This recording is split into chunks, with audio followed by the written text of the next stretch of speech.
बाबा Saheb Ambedkar. Doctor Baba Saheb Ambedkar की 135वीं जयंती के अवसर पर प्रधानमंत्री नरेंद्र मोदी ने भावभीनी श्रद्धांजलि अर्पित की और उनके समता, न्याय और सशक्तिकरण के सिद्धांतों को याद किया। हरियाणा के हिसार में एक जनसभा को संबोधित करते हुए पीएम मोदी ने विकसित भारत के निर्माण का संकल्प दोहराया, एक ऐसा भारत जिसकी नींव बाबा साहेब के समावेशी दृष्टिकोण पर टिकी हो।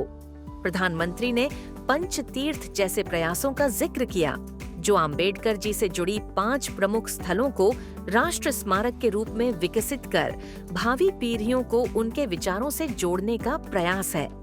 हमारी सरकार ने आते ही हिंदू मिल के साथ साथ बाबा साहब आम्बेडकर की महू की जन्मभूमि हो, बाबा साहब आम्बेडकर जी की लंदन की शिक्षा भूमि हो, दिल्ली में उनकी महापरिनिर्वाण स्थली हो या फिर नागपुर की दीक्षा भूमि हो, हमने सभी का विकास किया, इनको पंच तीर्थ के रूप में विकसित किया है। मोदी जी ने कहा कि समाज के वंचित वर्ग को सम्मान और अवसर देना उनकी सरकार की प्राथमिकता रही है।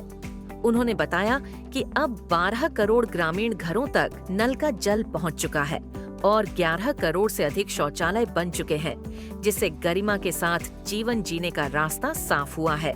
उन्होंने पिछली सरकारों पर दलितों और गरीबों की उपेक्षा का आरोप भी लगाया। जो संविधान के नाम पर अपनी राजनीतिक रोटी सेकने के लिए निकले हैं, उन्होंने बाबा साहब से जुड़े हुए हर स्थान का अपमान किया, इससे इतिहास से मिटाने का प्रयास किया।